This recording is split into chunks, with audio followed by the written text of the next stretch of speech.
broadcast of the Living Life on Purpose show. Each week we will feature individuals who are making an impact in their area of expertise and hot topics that affect our community. Now for your hostess, Sandy D. Johnson.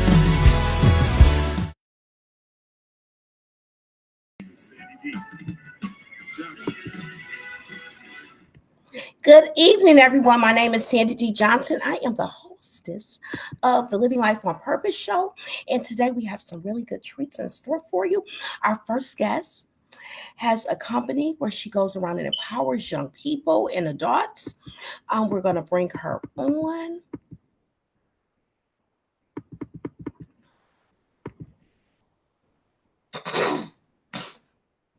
Hello, welcome, Keisha. Hello.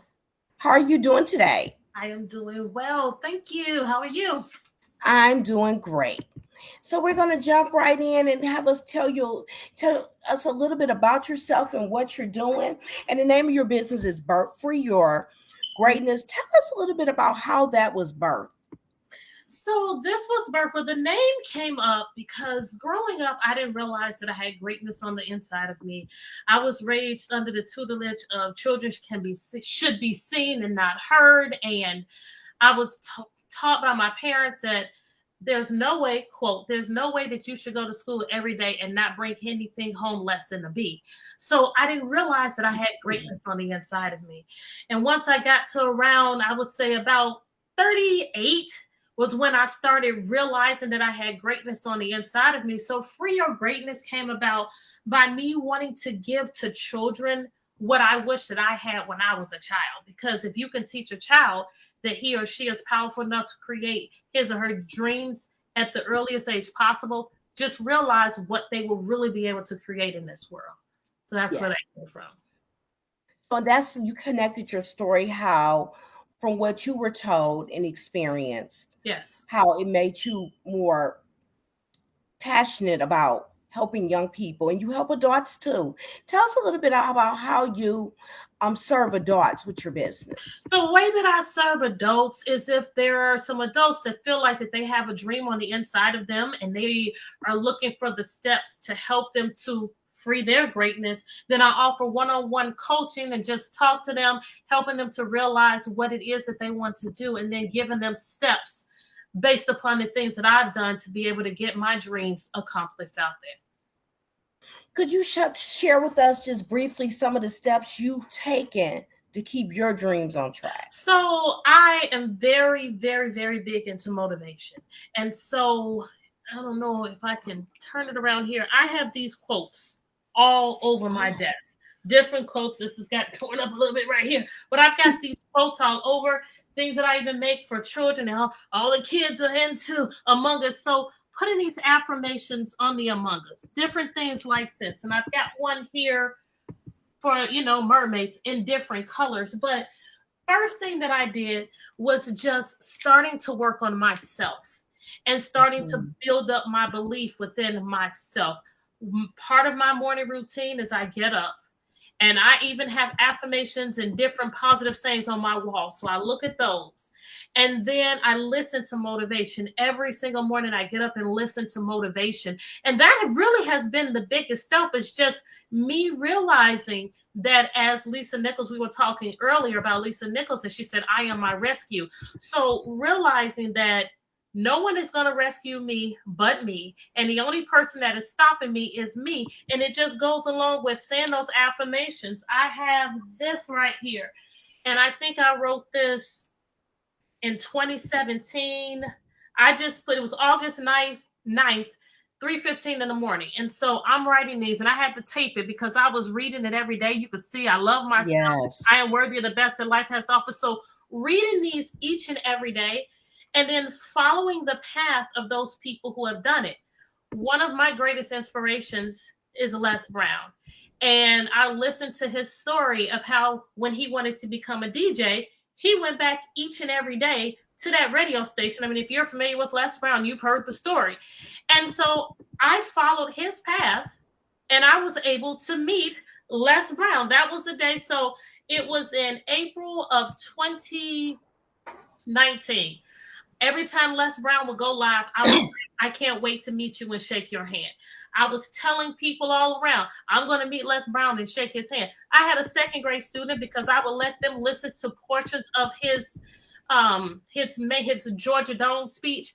I had a second grader to tell me, I'm jealous because you're going to meet Les Brown and shake his hand. So, I was just so adamant about it that it took me 16 unanswered emails all the way from April to the following April before I finally got a call from Les Brown. And even it was steps along the way. I got a call from his daughter in December, and it was looking like I was going to work with Les, but I ended up working with his daughter, Ona, and we finished up that class that started in February, ended in March, and I went right on back. Every time Les went live, I can't wait to meet you and shake your hand. And so he eventually called me. I worked with him one-on-one for a few months, and then I told him my story, and I said, well, I still haven't met you. And this was in the middle of the pandemic, so he was like, wasn't the virtual meeting good enough? And I said, no, that's not good enough. That's just like when you were walking around the station and you didn't have your chance to get on air. So August 2nd, 2020, I flew to Atlanta, and I spent an entire day with Les Brown, the one whose voice resonated with me to get me from being the quiet, soft-spoken, not believing in myself, to saying, yes, I am powerful enough to create my dreams. So, and those people are people I call dream keepers. Yes. They're people who hold you accountable, love you through it, speak positivity in your life, and you had the persistence and the grit to say, I'm going to meet my dream keeper. Yes. So who are you currently serving as a dream keeper for? So I have some friends. There is someone, again, we talked about Lisa Nichols. There's someone that I met during the convention in 2019, November 2019. She lives in Italy. She and I, even with the time, we get together on WhatsApp. And one of the things is we use that as our gratitude place, because, when you sit down and download the things that you are grateful for, it really helps you to cherish the small things. So that's one of the things. If we can't even get on there and talk, we would just do our gratitude in there, hold each other accountable for that. And then we do make it a point that at some point on a Saturday, we'll get on Zoom. And that is one of my main dream keepers right there. Okay. That's very important. Gratitude. Gratitude is like, they've had studies to show being in gratitude lifts your whole spirit. Yes. Lifts you up. So you've talked a little bit about how you served adults, but I wanted to tell a little bit about how does Free Your Greatness, what ways can someone obtain your services, and how do you serve children? So you can obtain my services by typing in KeishaYeri.com, or you can type freeyourgreatness.com or freeyourgreatness.net.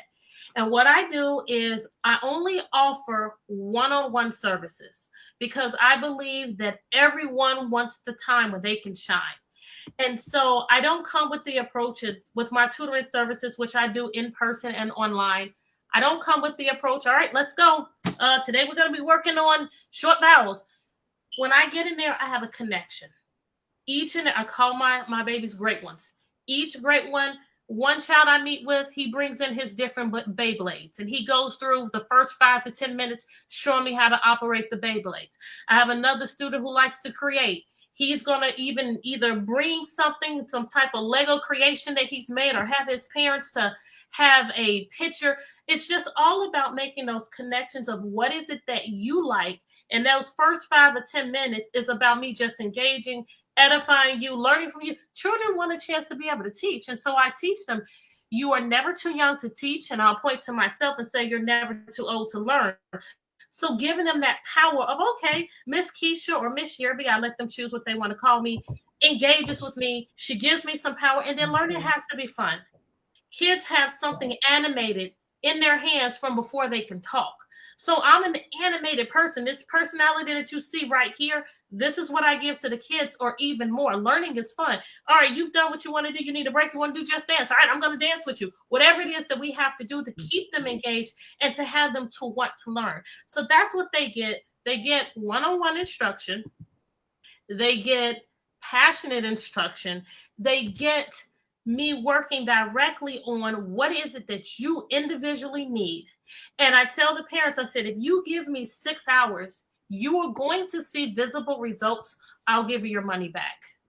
So what type of visible results do the parents see? And also you said one great point, that you build them up and you build relationships. Oh, Rita yes. Pearson, she's a great educator. Yes, She has a TED talk about kids don't learn from people they don't like. Like, yes. Everyone so needs a hero. I like that. That's a very important part of it, Mhm. piece of it. So what results can parents expect to their children to walk away from after experiencing For Your Greatness? So one of the things that every kid is going to experience is confidence. You have the children that come in, I can't do it. No, there's no such thing as can't. You can say, not yet. Oh, this is too hard. No, so the very first thing that you're going to start to see is the confidence, because I am not going to put a child at a complete frustration level. I'm going to get them to the level where we say using but confusing. You're using this skill, but you're confusing it a little bit. So we're going to learn it today, and you're successful. Wow, look how smart you are. So that's the first thing that you're going to see, is just the level of confidence and the want to try to read.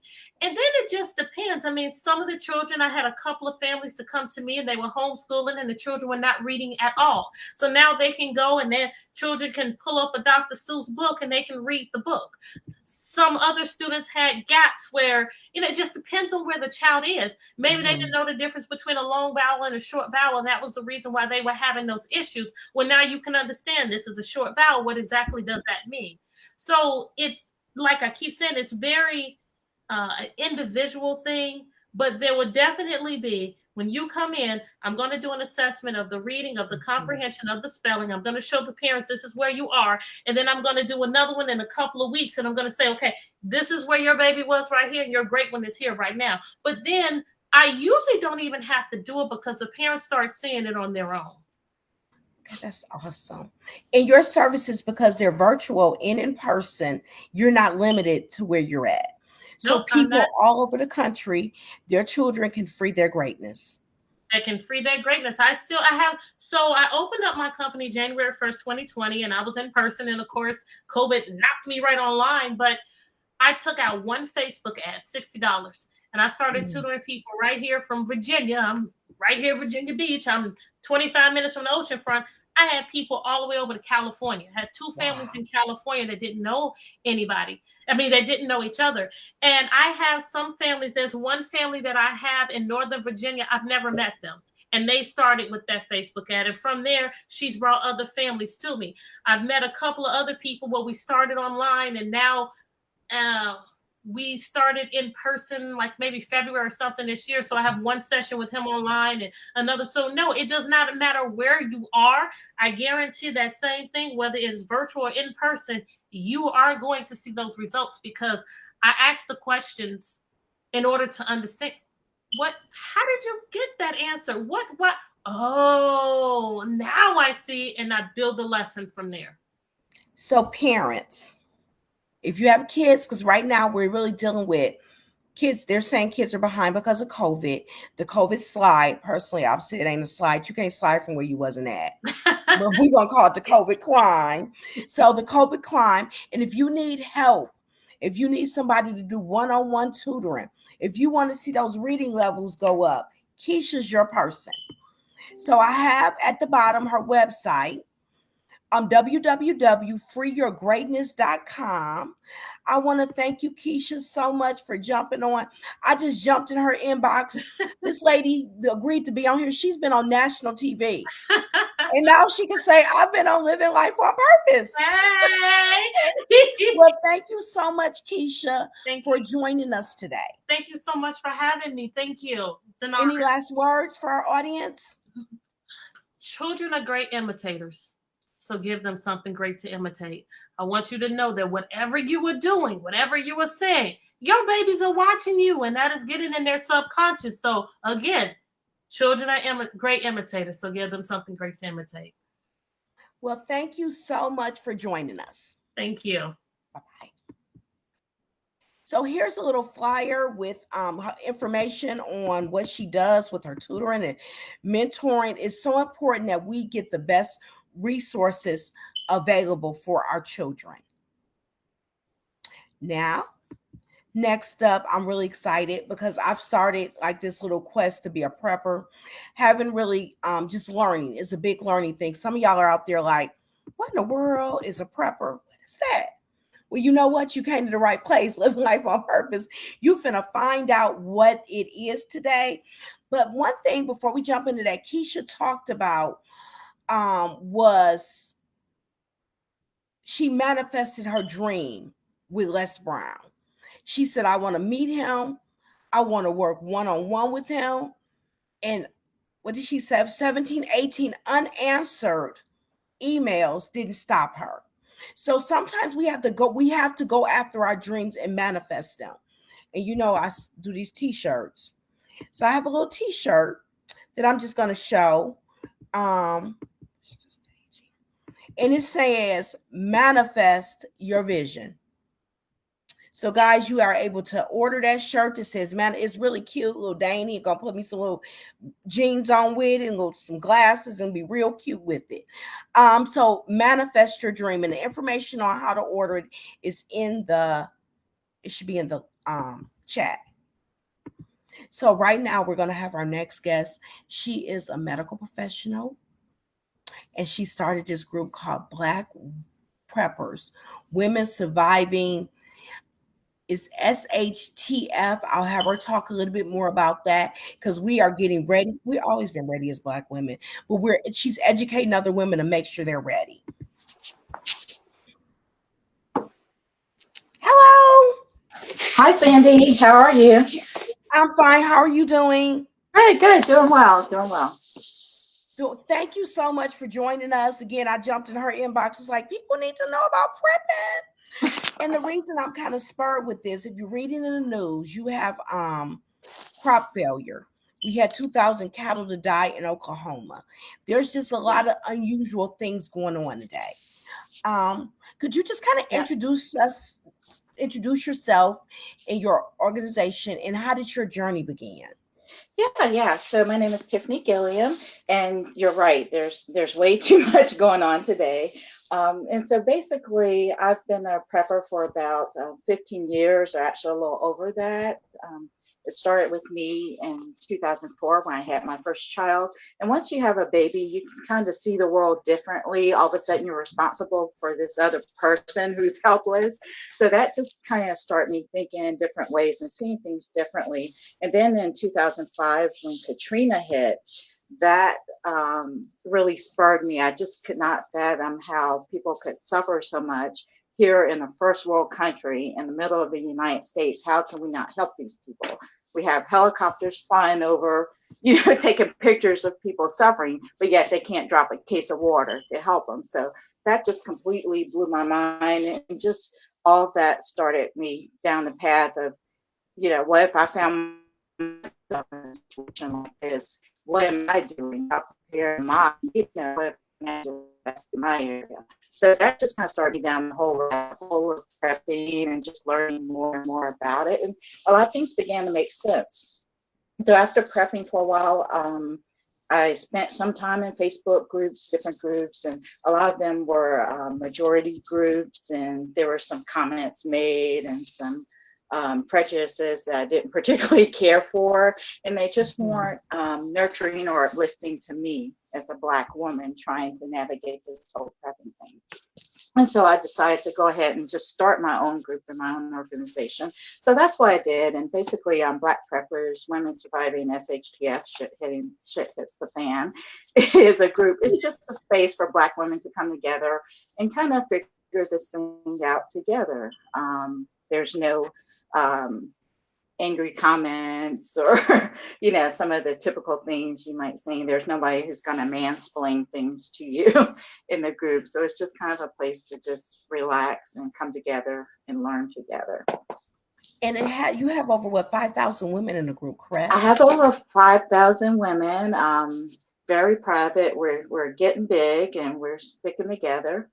So it's been exciting. Of course, the pandemic helped increase those numbers because everyone suddenly found themselves in an actual SHTF situation. So Yes. And I know from personal experience, I've had two experiences. My mother wasn't, she used to say, tell us you need a terror kit in your house. I'm like, what is a terror kit? Hey, it's a terror uh-huh. cat.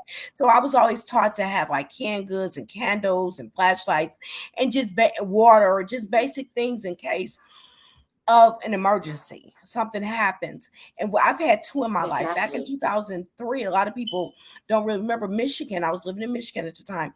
We had a complete blackout. To this Uh-huh. day, they've given excuses, but they don't make any sense. But Right, we had no right. power for 3 days. And it's so Hmm. much you don't think about to depend on power. So could you tell the Yeah. audience a little bit about some basic things they would need to have in their house to just get them started? Right, right. Yeah. So like you, I've been through some power outages. I'm in the South, so we normally have winter storms. So we have a lot of Mhm. ice that could take out the power for 3 days. It could take out for a couple weeks sometimes, just depending. And it's everyone has experienced these rolling grid kind of incidents where they're losing power. Texas had that big storm the other year. So Mhm. the things you need to do to get started. What I advise and what I teach people is to first of all see where you are. So do a self risk assessment. So just take a look at what your needs are. Like you said, imagine if the power were to go out for 3 days or a week or a couple of weeks. What would you need to survive? What would your family need? So if you're someone, say, with special medical conditions, maybe you have a CPAP, or maybe like my child, when he was young, he was on a nebulizer. So you would need a way to power those things to keep going, right? If you're a diabetic, you need extra medication in case you can't get to the pharmacy to get your medication. Sticking with more basics, everybody needs. We go by the rule of threes with preppers. So the typical human can survive 3 weeks without food, 3 days without water, 3 hours without shelter in hazardous conditions. So you need food. So make sure you have some extra food, not stuff that needs to be refrigerated. If the power goes out, we have a joke here in the South. People go and buy up all the milk and eggs and bread and cereal, right? If your power goes out, what are you going to do with that milk and eggs? Mhm. Watch it spoil. So buy non-perishable food. They'll be okay if left out at room temperature. Just keep a couple extra things around. It doesn't have to be a big production. When you go to a grocery store, you're buying a can of soup, get another can or two and just put those aside just in case something happens. So you need food, you need water. If the water's not working, if the power's out, if the water stops running, how are you going to get water? Keep a couple cases of bottled water around. There's also these things, if you have advanced warning, you can get a water bottle from Amazon. They run about 30, $40, and it's actually a plastic bladder that you put inside your bathtub. You can fill that with water. So you can have extra water that way. But just start to think about these things. What would you need? So food, water. If you have to evacuate your house, maybe there's a gas leak, if something's going on, maybe if there's flooding, what would you need to take with you? I advise everybody, I'm a camper, so I advise everyone to have a tent on hand, and Yeah. that's always an easy shelter. It's easy to just pitch a tent wherever you are, and that's the shelter. You don't have to worry about that part of it. So those are the types of things that you need to get started. Um, I also recommend that people look around your house to see what you already have. Don't go buy a bunch of stuff first. Look and see what you have. Pretty much everybody has extra flashlights, Mhm. batteries, things like that. So just kind of see what you have first and then go from there to see where you need to fill in the gaps. Okay. Well, that's a good way to get started. Thank you for Mhm. sharing that. And I've heard about this bug out bag. You have a bug Uh-huh. out bag? I do. I Tell us a do. little bit about the bug out Yeah. bag. Yeah, so a bug out bag, there are a lot of different bags. I tend to be more of a lumper instead of a splitter. There can be like 20 different bags. You can name an inch bag, a bug out bag. I just call it a go bag. Okay. And it's a bag of essentials that I would need. Say if I had 20 minutes morning to leave the house or 10 minutes, then I could just grab my bag and go. So what do I have in that bag? So I have things like extra clothing. So if it's winter time, you'll need to have extra winter clothes. If you change it out, if it's summertime, weather appropriate clothes. So I have extra clothing. I have extra food, a way to cook the food. So a portable stove, things like that, matches, lights. I have a tent in there. So yeah, just things that you wouldn't need, say if you had to evacuate your house and you couldn't come back for like a few days or a week. What would you need to just kind of be on the road away from home, assuming you weren't able to go to a hotel or a friend's house or something like that. So those are the types of things that we'll need. That's really good information. I got to get my bug out bag together. And don't forget your kids too. Pack one for your kids as well. Yeah. Because I live in Texas, so I was here during that ice storm. Okay. And it was like, we've lost so many survival skills. It was like, my food went bad. I said, how is below zero outside? Like you could just put your food out in your trunk. And then the worst case scenario is going to freeze. Yeah, and we're so comfortable with all the conveniences. We don't even think of like the common things that people used to do every day. So we need to definitely get back to that. Because I was just talking to my cousins, and they, they're from Memphis, or Ripley, Tennessee, which is a small little town outside of Memphis, and they were talking about how their parents gardened and they said we ate organic vegetables growing up because that's what was in the garden. Right. And they were do you do any gardening? Yeah. I do. Trying with this heat to keep the garden alive. But yeah, and that's one thing as far as just being prepared. The more you can be self-reliant, we have all these issues that have been coming up, like we talked about before, supply chain issues. Every other day there's another virus variant, or there's this or there's that, or you can't get the things that you're used to being able to get quickly. So the more you can become self-reliant, the better. And one way to do that definitely is by planting a garden. Even if you can get food, the way inflation has been going and the food prices, how much food can you afford compared to this time last year? I mean, it's crazy. So one way to combat that, of course, just start growing anything. You can grow lettuce, you can grow in pots, you can grow in bags, you can grow in cardboard boxes if you don't have, a big yard. There's all types of ways to work a garden. You can do a little patio garden if you're in an apartment. You can grow indoors. You can get into hydroponics where you don't even need necessarily sunlight. So there's so many different ways, but just grow something. Because my sister has started hydroponics, and she got collard greens in her bedroom. Oh, good for her. She's, so she's experimenting because she wants to start getting back to some of the things that are the generations before us. Because we were talking to my cousin, was like, my daddy just made this stuff called daddy slaw, and when she talked about the ingredients, she said it was really pico de manio. Okay. And everything was fresh from the garden. I said, if you went to the store to buy everything that your dad put in the stuff from in the garden, you're going to spend about $25. Right. When he just went out there and picked his peppers and tomatoes, and it saves money, and learn how to can and different things like that. So your money, it's healthier for you. Yeah. So what are you doing to kind of overcome this heat with the garden? Just watering more? Just watering. I haven't really gotten to shading. I've seen some people will do like the sailcloths and kind of shade their garden, but mostly for me, just where I'm growing now, just watering. And I do a lot of things in pots. So some of the pots, I'll just move them to a shady area. I actually like growing in pots because they're more portable then. So like if I have to go, I could take some of that stuff with me, if I have time. So a lot of that is just watering and moving it around. I have a few things in pots. My sister, when we first planted them, she took them. She didn't trust me. I said, you are Plant Protective Services. So once they blossom from the seed, I now have them. And two of them I had 2 days and they're already gone. I don't know. Oh, no. Yeah. She said, I told you to take them outside, and I didn't take them outside. I kept them in the house, and I took them outside. She said, you shocked them. They're gone. Oh, yeah. So I'm working on it. I'm learning how to garden. Yeah. Your group has a wealth of information, things I wouldn't even think about. I just be in there for hours, like just learning stuff. Could There's you so tell the many audience how fantastic women. Mm-hmm. Go I ahead. can put the link to the group? And it's for Okay. ladies. It's for ladies only, writers. It's for ladies It's only. it's for ladies only. Yeah. Yeah, because we need our own space. We need our own space. There's so many male-dominated spaces. We definitely need our own. So I'm going to put the link in there.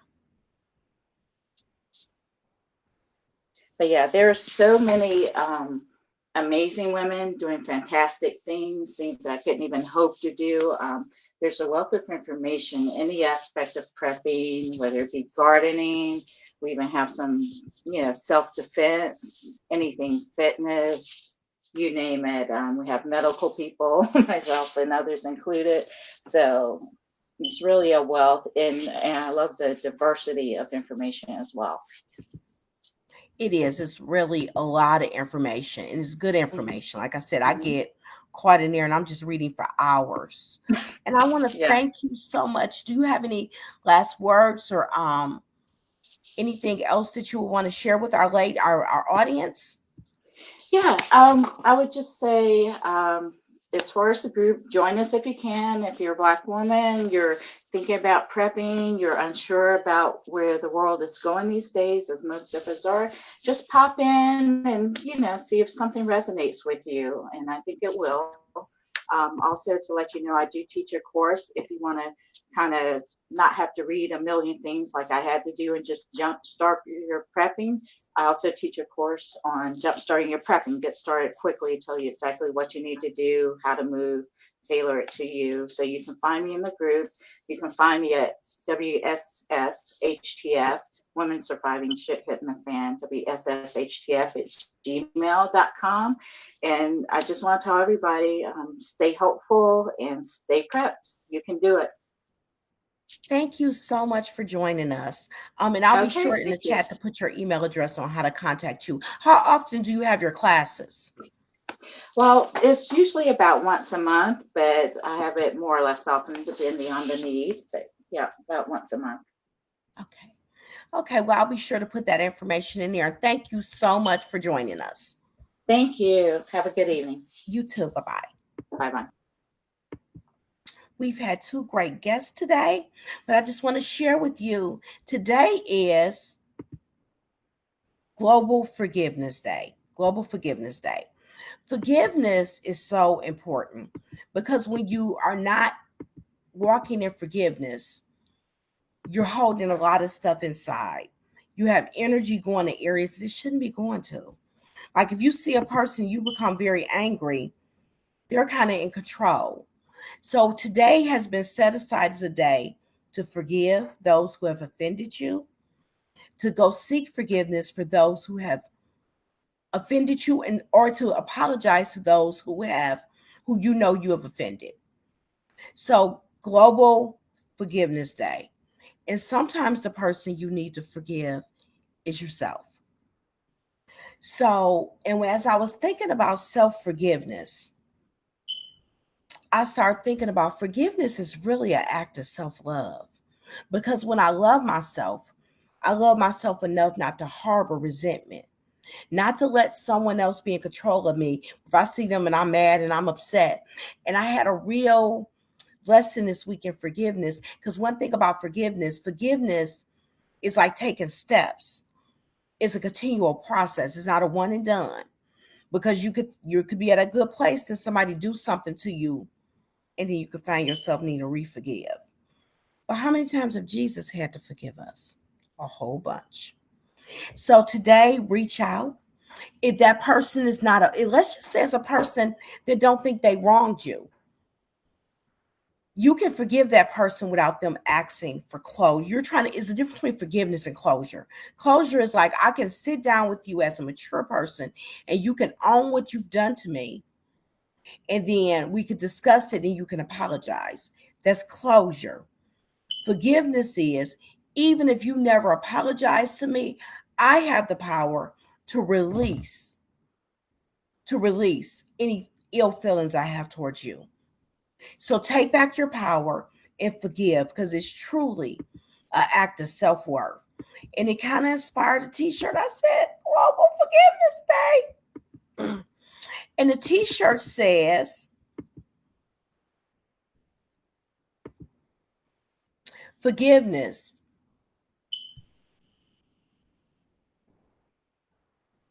is an act of self-love. It's an act of self-love. So it's in there. If anybody want to order that t-shirt, it's $24.95 too. So we're going to be wearing our vision, wearing what it is God has given us, our healing. We're going to wear it. We're going to announce it to the world. So forgiveness is an act of self-love. It's showing that you love yourself enough to be in control, to not have anything distract you from your purpose. And that's really all I have for today, you guys. I'm really excited about our guests. We've learned how to free our greatness. We learned a little bit about prepping, how we can get us a class to learn how to begin to be a prep. And I've had some people, I'm all over the place. Some people say, well, what about faith? Is prepping faith or fear? Well, you know what? Moses was the original prepper. God gave him something, told him something, and he was prepping. He built the ark. He made sure. So the Bible tells us to watch and pray, not just pray, but watch and pray. And as we're watching, we're having unusual occurrences. So it won't harm you to have some extra non-perishables, an extra can of soup, some things in case the grid go down, in case we have another power storm. You're not stuck at a loss with your basic needs. So you guys continue to live life on purpose. Have an awesome day. That's all I have for today. Thank you.